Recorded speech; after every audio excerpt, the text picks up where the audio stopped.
Hello and welcome to my YouTube channel. My name is Alexey, and today I have a special guest, Scott Atkins. Scott is a metal sound engineer who has been working with such great metal bands as Cradle of Filth, Behemoth, Amon Amarth, Sylosis, and many more. It's a huge honor to have you on my YouTube channel today, Scott.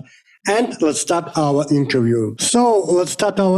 And my first question is how you became a sound engineer. So I used to play in a band for about 10 or 12 years. And one day we were making our third album with the well-known producer Andy Sneap. And he basically just sort of suggested that, I guess back in those days, you had tape machines and things like that. And it was right on the beginning of sort of computer recording and things like that. And he suggested that I get a small rig because digital recording had come a long way. And this was like news to me. I had no idea that you could sort of do that yourself at home rather than having a large format studio. And it went from there, really. I bought some mics and a small rig. I think it was a DigiDesign 002, like a small rack. And, just started going around rehearsal rooms. But at that time, because technology had changed so much, it was a revelation. My next question is how you got into mixing metal. Well, I only really wanted to ever be a metal producer. I mean, at that time, because I'd been sort of playing in bands and things, and we'd all been on the similar journey of trying to get our records sounding good, we were all sort of in this sort of boat of, well, how do we convince the studio that we're using, he doesn't know metal, how to do metal, how to get us to sound like all our favorite bands. So I wanted to be part of the solution, really. And so I just contacted all the bands that I knew and offered them the services that I was sort of developing. And they just all happened to be metal bands, really, or punk. How you started working with Cradle of Filth? It was purely by accident, if I'm honest. I think it was about 2008, around the Godspeed album. And again, Andy Sneap was the producer on that album. And thanks to him, he got me in the door, really. He was playing in a band and he had to go to America, and the session was still ongoing. And they were about to start the guitar tracking, and he just asked me to come and cover for him for like 2 weeks whilst he was away in America. So I basically turned up, got to know Paul Allender, the guitarist, and I recorded most of the guitars for the album.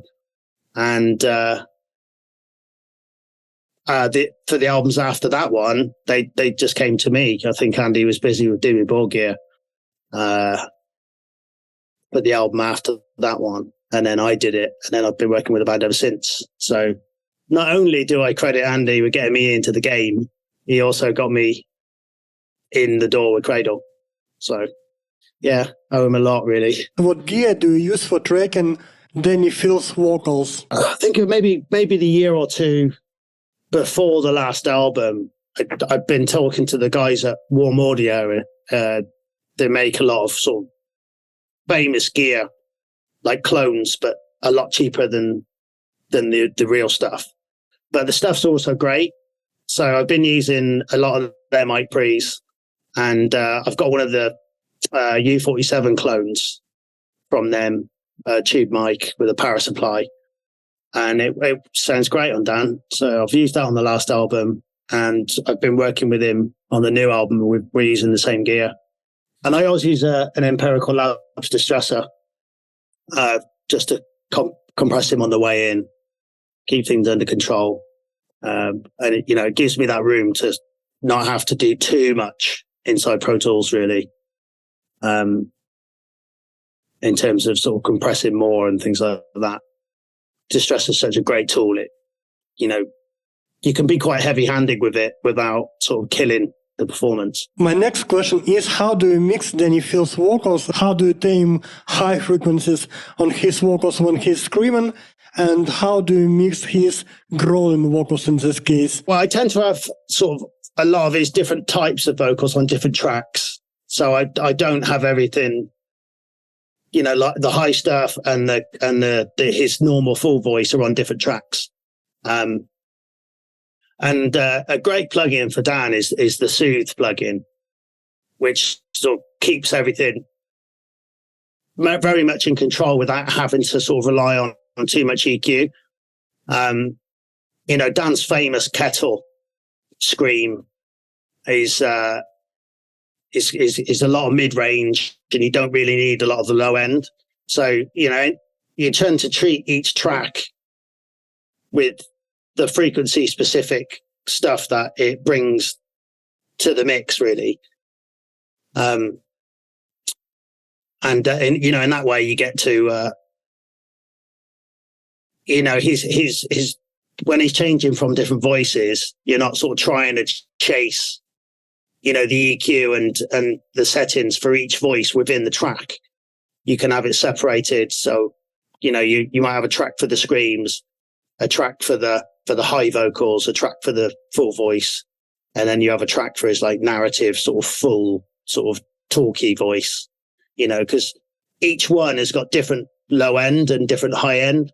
So to make them all even, you have to treat them all separately and then mix them at different volumes depending on what effect you want the track to have. How to create a unique guitar tone for Cradle of Filth songs? I guess with Cradle, you know, they are playing thrash metal riffs, but they play them in a like a heavy metal way.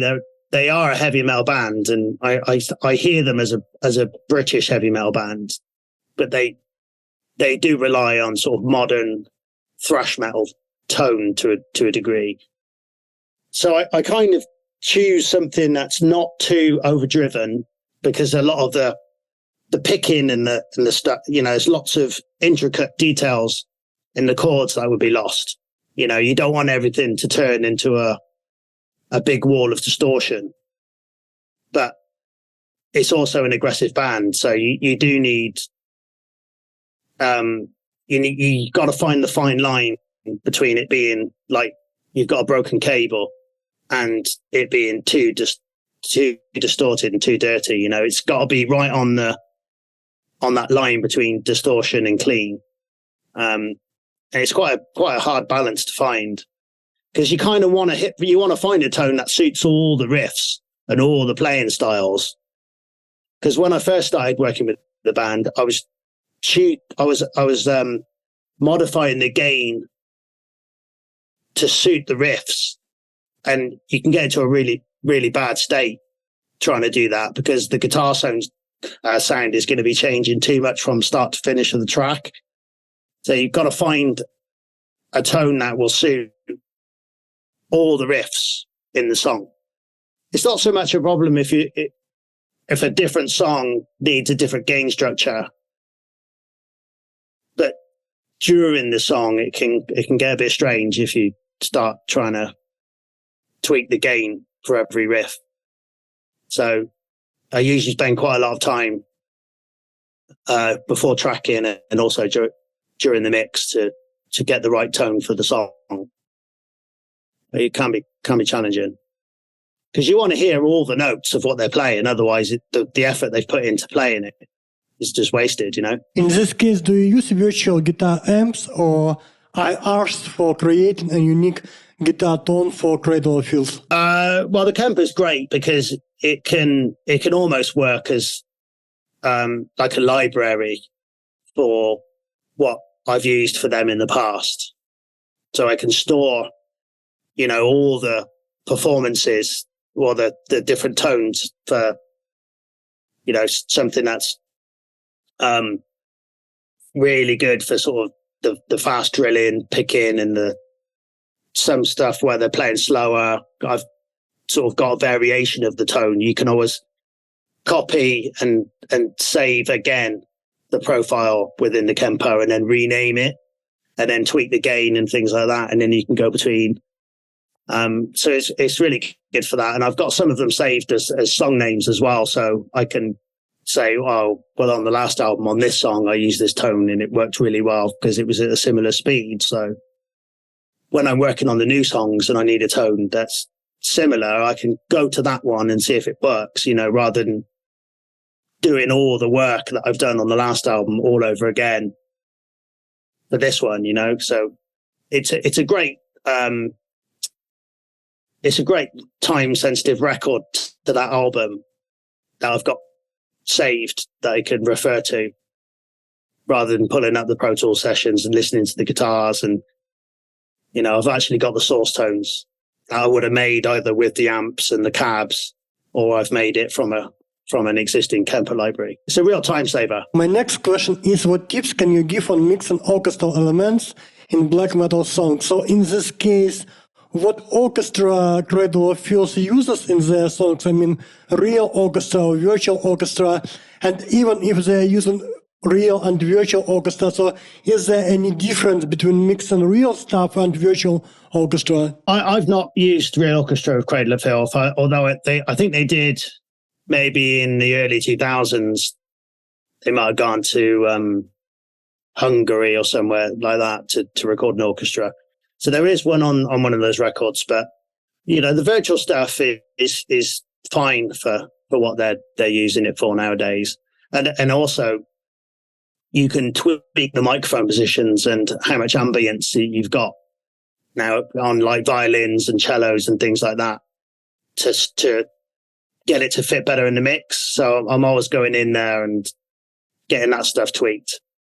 So yeah, it's all virtual. Mixing wise, I guess I'm quite severe with the EQ. I tend to isolate the sound within the instrument that I want to hear up against the guitars. And in that way, I don't end up trying to get,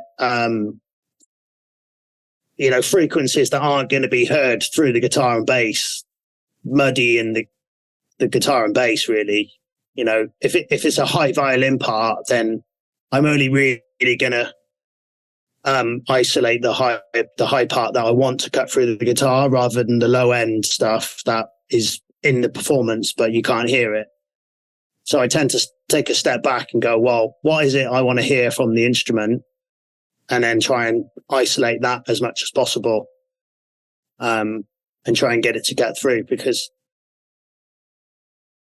when you've got thrash guitars going the whole time, there often isn't very much room in the frequencies with all the drums and the blasting and stuff to hear the melodic parts of the orchestra. So yeah, it is a tricky one, but you do need to also ride it with volume fades and automation a lot to get it to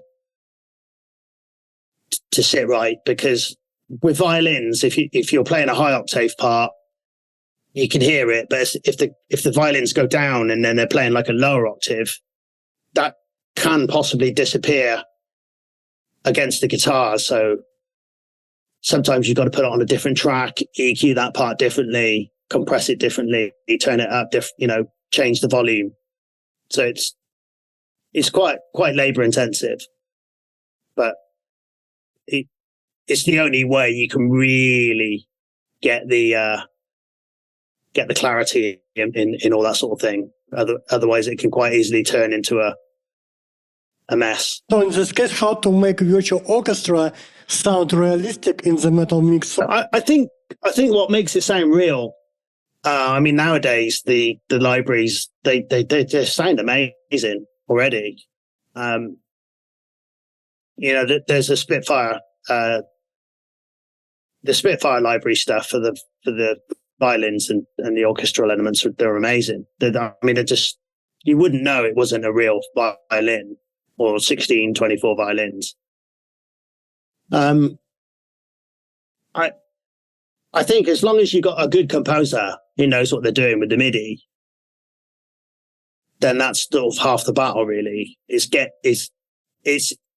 composing the MIDI in a way which makes it sound like that is what an orchestrator would have written for the violins, you know. So I think that's half the battle. Having a really good library, you know, one that's sort of been really, really well put together by the company. And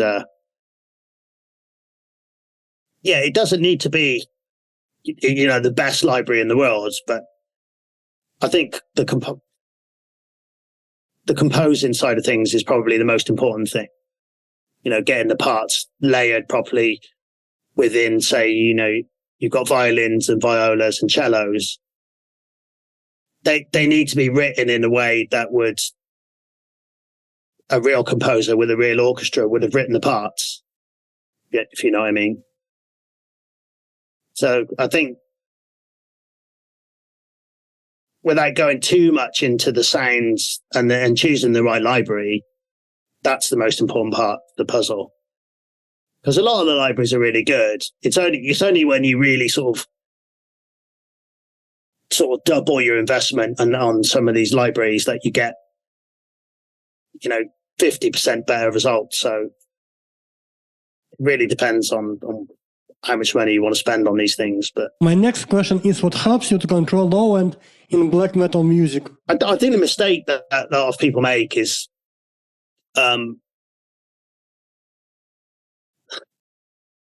you kind of assume, you know, Cradle's a heavy band. They obviously play slowly as well. But again, you know, like I was saying about the gain with the guitars, you need to have the low end dialed in that suits the fast stuff as well as the slow stuff. You don't really want to be changing too much the low end of the kick just because it's slowing down. You can add a bit in, but, you know, it doesn't need to be drastically different. So I tend to sort of be quite conservative with the amount of gain that I'm sort of putting in, low end on, you know, the bass and the bottom end of the kicks and things like that, because it's always about control, isn't it? It's always about trying to maintain, you know, the level of power and it not being muddy as soon as it starts to speed up. You know, it can be quite flattering for a mid-paced mix to sound really good with loads of low end on the kick, and, you know, you've got a good tail in the room and it sounds really big. But the second it starts to speed up, it's just a mess. So it's that navigating the tempo changes and the mix sort of sounding like it's the same mix. It's not drastically changing just because it's speeding up. You know, these are the problems that you have to navigate with Cradle. You sort of can change tempos quite drastically within one song. It's fine if you've got a song that's all one tempo and it's, say, 130 BPM, because you can bring the bass up louder, you can fill out the kicks and the low end of the bass and the guitar and everything. It sounds great. You haven't got to worry about it speeding up. But if it's a fast song that keeps slowing down for, say, the chorus or the breakdown or somewhere in the middle, you know, you have to manage these things carefully, you know, because very quickly you can lose your mix in the mud. And in this case, if we have a tempo change in the song and our kick plays some slow parts and plays some fast parts, we'll using a multi-band compressor on our kick to control low end on the kick. Will it help us to control the whole low end in the song? Yeah, sometimes. I mean, I tend to set my kick with an EQ that is not too much low end and mix with it like that. So if it's going fast or slow, it sounds great.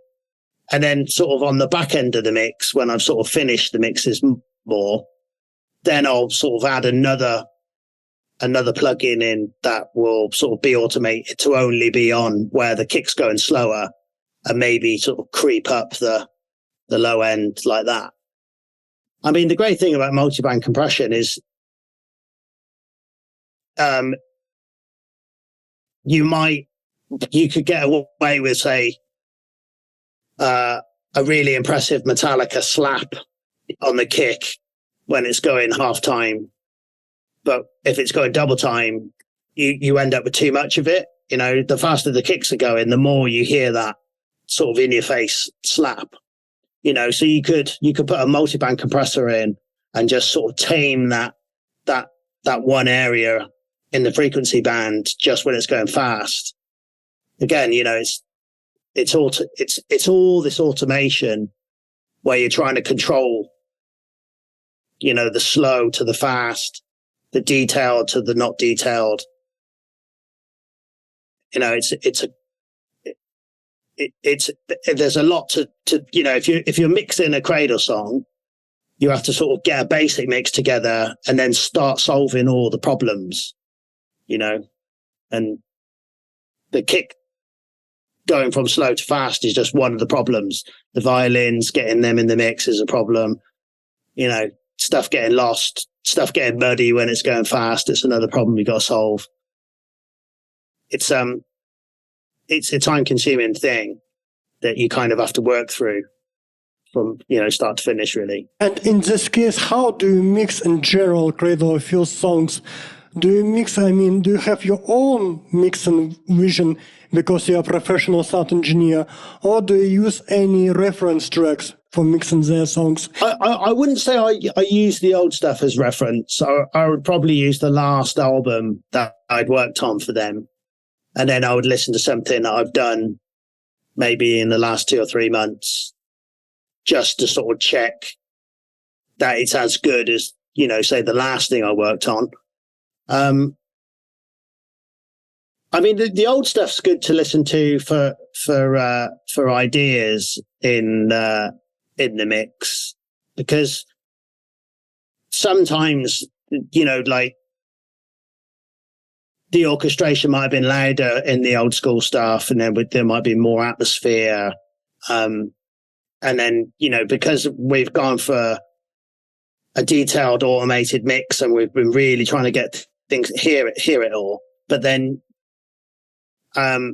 it might be that we didn't realize that it was a bit dry. So it would need some more atmospheric reverb to make it sound a bit creepier or something. You know, if you listen to the old stuff, there's a lot of that going on, you know, vibe-wise. And Dan's very good like that. He's like, yeah, but it sounds so creepy and spacious and stuff. And we weren't necessarily thinking like that when we were getting the track to sound clear and controlled and everything. So, you know, dip into the past.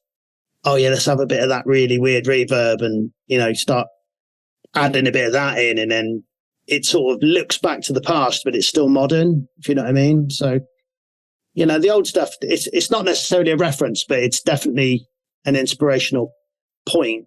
And my final question is how to make a metal mix sound clean. I tend to listen for problems in the sounds.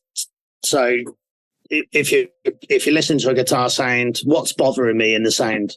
Is there a resonance in 160 hertz, or is there a 220?